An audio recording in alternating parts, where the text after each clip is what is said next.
이제 에베소 교회 보내는 이긴 자에게 주시는 복, 생명과를 먹은 성도들에 대해서 살폈고요.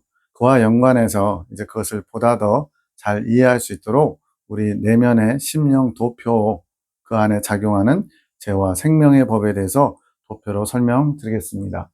나오지만 심령과 육체의 내면 상태와 영적 발달 과정 그랬는데, 저희 교단에서 사용하는 도표가 한 5가지 되는데, 그 도표들이 서로 밀접하게 연결되어 있습니다. 그 중에 에베소 교회에 보내는 편지에 생명과를 먹은 것은 이 심령 도표를 통해서 자세히 알 수 있습니다. 자, 여기 보시면은 불신자 상태 해가지고 2개의 그림이 있는데, 이건 사실은 같이 하나로 그려야 되는데 설명할 길이 없어서 2개로 나눠 놓은 거예요. 그래서 지금 이것은 지금 구약의 모세가 하늘에 있는 것을 본떠서 만든 성막을 상징하는데, 성막에 바로 뜰이라는 부분이 있습니다. 원래 뜰은 이렇게 크고 성소는 요만하겠죠. 근데 지금 설명하기 쉽게 내면을 얘기해야 되니까 성소를 이렇게 크게 그려놓은 거예요. 여기가 지금 뜰이에요, 뜰. 뜰에는 바로 육체를 상징하고요. 이 성막은, 성소는, 이거는 이제 우리의 영을 상징하는데, 영의 성소는 성소와 지성소로 또 구분됩니다. 지성소는 지극히 거룩한 장소로서 하나님의 보좌를 상징하는 언약궤의 뚜껑이 바로 보좌거든요. 그래서 영의 지성소에 바로 하나님의 보좌, 언약궤가 있는 거예요. 근데 우리가 불신자의 상태는 지금 여기 보시면 교, 포, 아, 질, 태, 거, 이게 바로 에베소 교회 보낸 편지의 7종 죄성 이야기를 했죠. 교만성, 포악성, 음란성, 아집성, 질투성, 태만성, 거짓성, 7종 죄성이 우리 영에 이제 박혀 있는 거예요. 영 속에 7종 죄성이 있고 또 육체에도 7종 죄성이 있는 겁니다. 근데 제 개인의 견해로는 영에 있는 7종 죄성과 육체에 있는 7종 죄성이 따로 작용한다기보다는 말 그대로 영과 육체 전체가 다 7종 죄성으로 장악되어 있는 거예요. 덮여 있는 거예요. 이게 죄의 법 아래 있다라고 표현하는 건데, 근데 여기서 또 눈여겨봐야 될 게 뭐냐면 정욕이라는 게 있어요. 정욕은 뭐냐? 우리 안에 육체가 살아가기 위한 사정오욕, 혈육 간의 애정, 남녀 간의 애정, 친구 간의 애정, 사물에 대한 애정은 관계에서 오는 정입니다. 육체의 정이고요. 욕은 육체가 유지되기 위해서 필요한 식욕, 성욕, 물욕, 수면욕, 명예욕, 이 5가지인데, 이 사정 오욕이 떡하니 우리의 영 속에서 작용을 해요. 근데 이 정욕은 아담과 하와가 타락할 때 같이 정욕도 타락했다, 이렇게 설명하신 분들도 있는데, 정욕은 타락하는 건 아니에요. 그냥 정욕일 뿐입니다. 정욕은 육체가 살아가는데 필요한 거예요. 그래서 이 정욕이 없으면 육체는 살지 못합니다. 죽습니다. 예를 들어 식욕, 먹는 것을 안 하면요, 당연히 죽겠죠. 수면욕, 잠을 일주일, 열흘, 한 달 안 잡아요.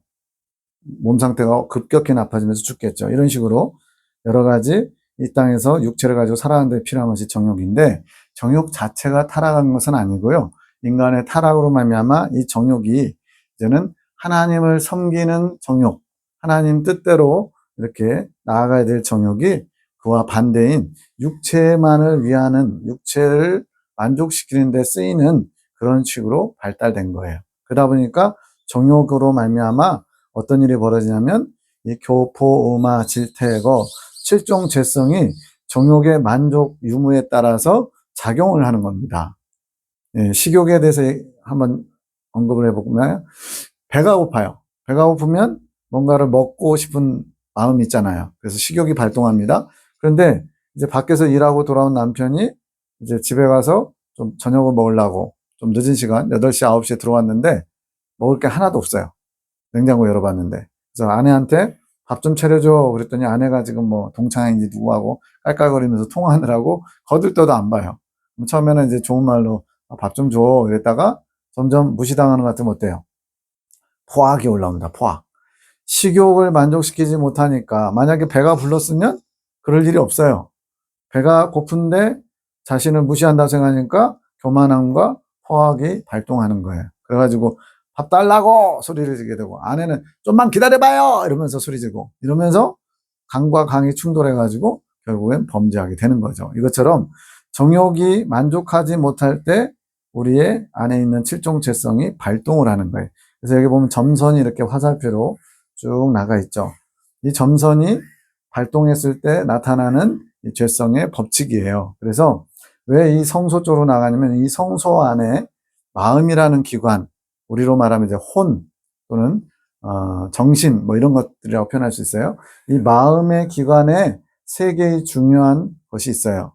뭐냐면 지성을 상징하는 떡상, 감정 또는 양심을 상대하는 표현하는 등대, 그리고 이 생각과 감정이 작용해서 의지, 분향단은 의지거든요. 하나님 앞에 향으로 올려드리는 그 분향단이 우리의 의지, 어떤 걸 하고자 하는 바, 뜻한 바를 실천하고자 하는 의지예요. 이거 자체는 행실은 아닙니다. 생각과 감정이 어떻게 방향을 잡느냐에 따라 의지가 영향을 받게 돼 있어요. 어떤 사람은 생각했더니 전에 나를 힘들게 했던 괘씸한 일들이 자꾸 생각나요? 그러면 처음에는 별거 아니었어요. 그냥 옛날 회상하다가 그냥 한 10년 전에 무슨 일이 있었던가 이렇게 회상하다가 나 고등학교 때 나를 괴롭히던 왕따 시키던 사람이 생각나요?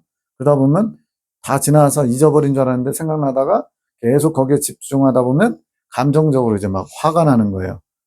왜 나를 이렇게 못 살게 굴었지? 내가 쟤한테 뭘 잘못했다고. 감정이 이제 막 사로잡히는 겁니다. 그러면 이 생각과 감정이 발동해가지고 의지에 영향을 줘요. 그래가지고 이제 죽여 살려 말어. 저번에 내가 길 가다가 그 사람 봤는데 지금이라도 한번 물어보고, 만약에 사과를 하면 용서하고, 그렇지 않으면 죽여버려. 뭐 이런 식으로 극단적으로. 실제로 어린 시절에 성폭행 당한 여성이 30대 주부가 돼가지고 실제로 이웃 그 아저씨 60대인데 그분을 죽였다는 그런 기사를 본 적도 있어요. 처음에 사람들이 이해를 못했어요. 도대체 무슨 관계길래 이렇게 잔인하게 죽였을까? 근데 나중에 알고 보니까 어렸을 때 성폭행 당한 거를 계속 잊었는 줄 알았는데 자기 안에 있었던 거죠. 그게 이제 기회가 주어지면서 발동해가지고는 의지적으로 살인을 저지르게 된 거예요. 이처럼 생각과 감정과 의지, 이 세 가지가 죄의 법칙이 나타날 때 지배를 하게 돼요. 이 생각과 감정과 의지가 한 팀이 돼가지고 무슨 일이 벌어지냐? 행실로 겉으로 드러나는 말과 행동으로 이제 범죄를 하게 되는 거예요. 근데 불신자 상태에서는 이런 정욕의 만족을 시키기 위해서 죄성이 발동하는 것을 통제할 수 있는 방법이 전혀 없습니다.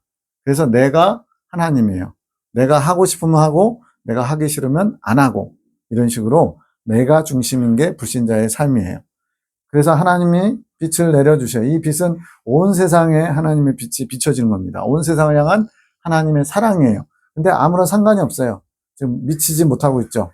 육체와 영혼을 비춰주기 원하는데 아무런 상관이 없는 거예요. 그래서 화살표가 짧아요. 그러다가 예수님을 믿게 된 게 바로 이 2번 도표인데, 예수님을 영접한 거예요. 그것이 이제 성령이 우리 안에 들어오신 거예요. 구원의 증표가 뭐냐 묻는다면 성령님이 우리 안에 들어오신 게 구원의 증표거든요. 성령님이 들어오시긴 들어오셔요. 어디에? 우리의 마음의 영역, 혼의 영역에 들어오시는데, 문제는 예수님을 영접했지만 성령님께서 활동하실 수 있도록 자리를 내어드리지 못합니다. 왜? 아직 훈련받은 거, 연단받은 흔적이 없거든요. 그래서 여전히 정욕이 발동하고 죄성이 거기서 부하 노릇을 하는 거죠.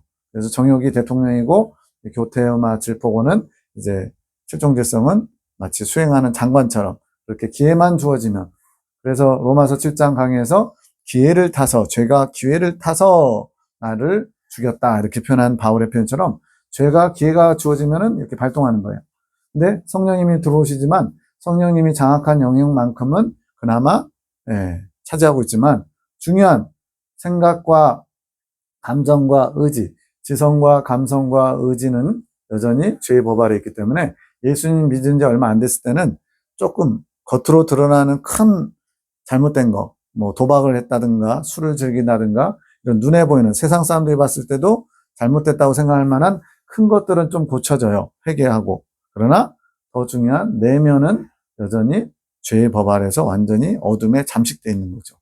이러다가 이제 여기 빛이 좀 더 이 사람에게 이제 영향을 끼치는 거예요. 하나님의 빛, 계명, 말씀들이 이 사람에 영향을 끼치기 시작한 거예요. 그러다가 이제 더 성장해서 이제 영적 성장론하고 같이 봐야 되는데 도표를 지금 펼 수는 없어서 이 정도 되면 이제 첫 번째 연단 과정에 있는 분들이 이런 상태인 거고요. 두 번째 연단을 마치고 나면 이제 좀 성장했어요. 그래서 생각과 감정, 지성과 감성이 성령의 법 아래에 있다 보니까 대체적으로 많이 이제 좀 나름대로 예수님을 믿는 사람다운 모습이 나타납니다. 지금 빛이 여기서는 외적인 것만 비추다가 이제 어디까지 들어와요? 심령까지 하나님의 빛이 비춰가지고 양심의 찔림도 잘 받아요. 그래가지고 어둠의 행실들에 대해서 좀 더 조명을 잘 받습니다.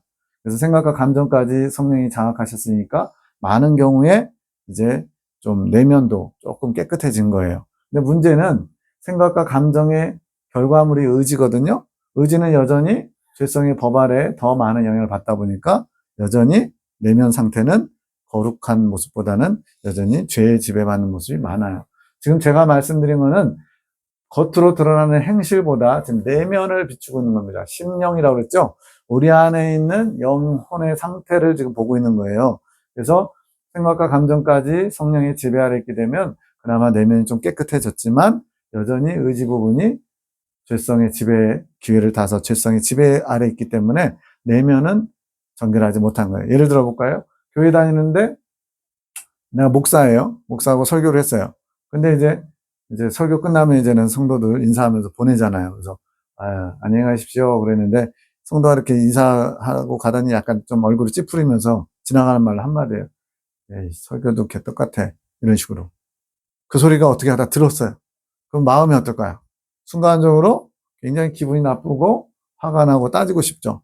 근데 이 단계에 있는 목사라면 가서 붙잡고 지금 하신 말 무슨 말이냐고 막 따지고 막 서로 삿대질하면서 싸울 수도 있어요. 이 정도 되면은 굉장히 씁쓸해요. 그래서 그렇지만 겉으로는 죄송합니다라고 표현하는데 속에는 아직 의지가 죄성 아래에 있다 보니까 불편한 마음이 계속 나를 잡고 있는 거예요. 그래서 어떻게 성도를 내보내 말어? 막 이런 식으로. 겉으로는 웃고 있고 겉으로는 제가 부족해서 좀 성도님 마음을 채워드리지 못한 것 같습니다. 죄송합니다. 사과까지 해요. 근데 속에서는 죄의 법으로 부글부글 끓어요.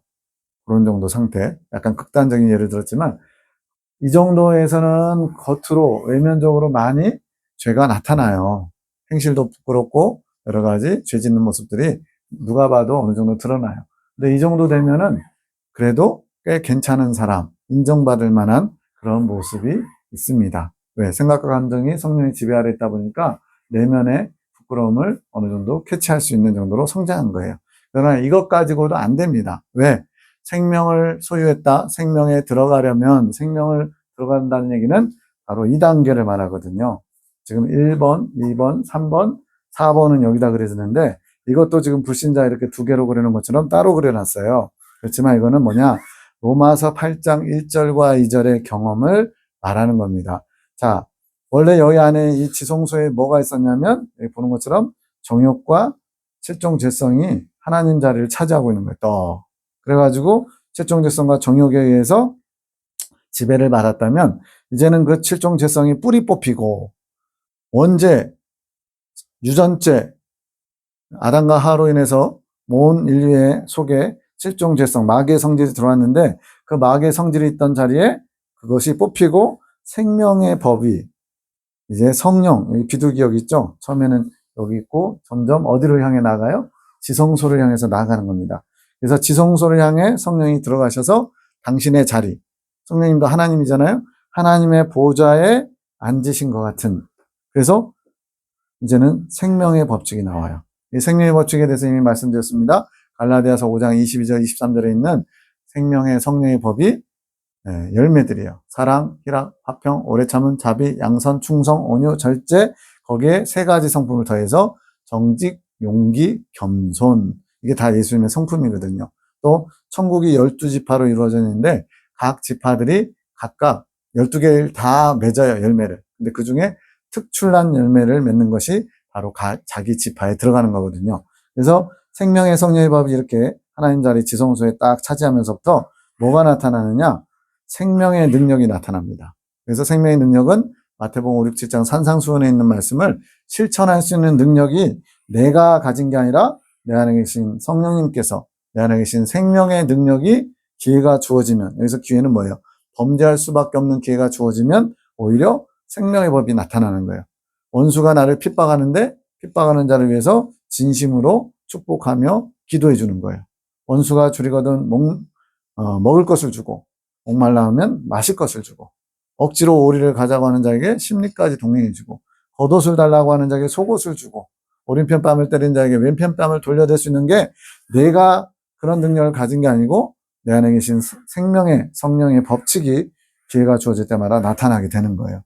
더 하나님의 빛이 지금 엄청나게 이제 더 역사하는 겁니다. 그래서 여기 테두리를 보시면 이게는 영혼의 테두리인데 영혼이 지금 초록색으로 바뀌었어요. 원래는 무슨 색이었어요? 불신자 시절엔 갈색이었다가 예수 믿으면서 영이 정결케 되는 과정을 이렇게 초록색으로 표현한 겁니다. 자, 이렇게 영 속에 있는 죄성과 정욕이 이제는 말 그대로 죄성은 뽑히고 정욕은 생명의 법 아래서 굴복하게 되는 거예요. 그래서 내면은 정결해진 겁니다.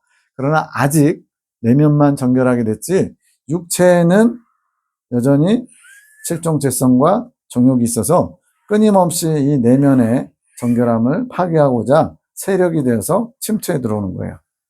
그래서 이제 바울의 표현, 성령의 처음 익은 열매를 받은 우리까지도 몸의 구속을 기다린다는 표현은 바로 아직은 이 죄의 법 아래서 해방되지 못한 육체가 천국의 신령한 몸, 부활체를 입길 소원한다는 것은 이 육체에 남아있는 죄까지도 이렇게, 여기 보시면 육체도 초록색이 됐죠? 다 해결되기를 간절히 원하는 거예요. 언제 그렇게 되느냐? 거룩한 몸, 부활체를 입었을 때 그렇게 되는 거예요.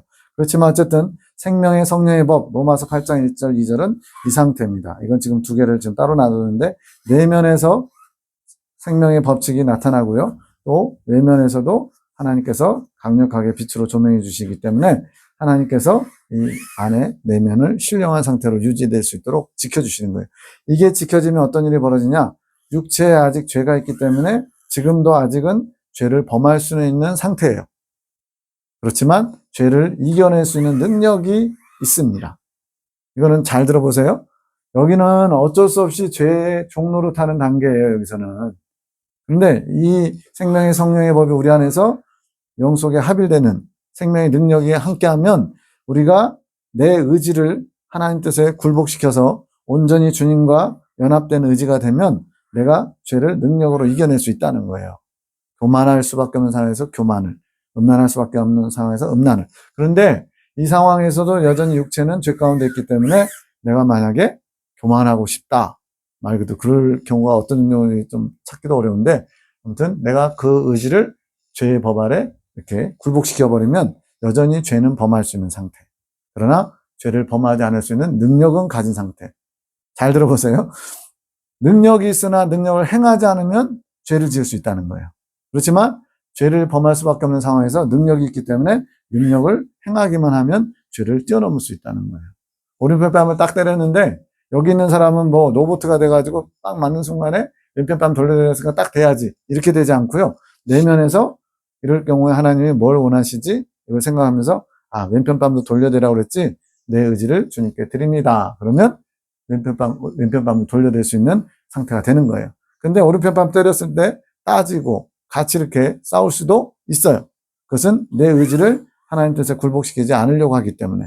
그러나 죄를 이길 수 있는 능력 자체는 이미 심령 속에 있는 거예요. 이보다 이제 더 밝아진 게 뭐냐? 여기 보시면 육체의 세력이 끊임없이 심령을 침투해 들어옵니다. 뭐 하려고? 넘어뜨리려고. 근데 이 더 성장하면, 그래서 생명을 받아도 더 성장하는 과정이 있다는 거예요. 이것을 우리는 완덕이라고 표현하는데, 완전한 덕, 퍼펙트한, 하나님이 원하시는 창조 목적이 완성되는 게 바로 이 부활체까지 있는 영혼의 구속과 몸의 구속이 이루어지는 거고, 그 전에 영혼의 구속만 이루어진 상태에서는 여전히 죄가 침투할 수 있는 여지가 있어요. 가능성. 그렇지만 그보다 더 성장하면 여전히 몸의 구속을 받지 않았기 때문에 육체에는 실종죄성과 정욕이 있지만 보세요. 차이가 뭐예요? 화살표가 영향을 끼치지 않는 거예요. 이때는 여전히 죄가 육체에 있는 상태. 그렇지만 더 이상 나를 넘어뜨릴 수는 없는 상태. 말 그대로 평행선을 긋는 거죠. 이러다가 이제 때가 되면 대부분의 경우는 이제 완덕까지 성장하면 사망, 육체의 죽음을 통해서 부활체를 입지만 이제 우리가 계시록에서 배운 예수님 오실 때 공중 강림하셔서 대환란 직전에 휴거 되시는 분들은 이 부활체를 죽어서 얻는 게 아니고 살아서 호련히 변화되는, 성경에 호련히 변화되리니라는 표현이 나오거든요. 그 호련히 변화되는 단계가 바로 부활체를 입는다는 의미예요. 그래서 휴거 성도는 부활체를 입은 영혼과 육체가 구속을 입은 상태예요. 그래서 이들이 부활체를 입은 상태로 다시 재림하신 예수님과 함께 따라 내려오는 백마군대고, 그들이 이제 천년왕국에서 예수님과 함께 천년 동안 육체를 가진 일반 백성들을 통치하는 바로 보좌에 앉은 분봉왕들이 되는 것입니다. 이렇게 심령과 육체의 내면 상태를 도표를 통해서 설명을 드렸는데 단번에 이해될 수는 없어요. 불신자 시절에는 죄성과 정욕에 완전히 지배받는 상태. 예수님을 영접하면 성령님께서 점점 우리의 심령을 장악해 가시는데, 이것이 바로 로마서에 나오는 성령의 처음 익은 열매를 받은 우리까지도 이걸 이해할 수 있어요. 성령께서도 이 안에 점점 장악하시는 영역. 땅 따먹기 싸움이에요. 심령의 땅을 차지하는 것. 이게 성령이 익어가시는 장면이에요. 이렇게 되면 성령께서 완전히 익으신 거라고 할 수 있죠. 그래서 성령의 처음 익은 열매를 받은 우리까지도는 성령께서도 이렇게 성소를 완전히 장악하시는 거. 우리도 이렇게 되면 하나님께서 처음 익은 열매라고 인정해 주신다는 거. 그러나 이게 끝이 아니고 여전히 더 몸의 구속까지 나아가야 된다는 거. 이렇게 설명을 드리겠습니다. 네, 감사합니다.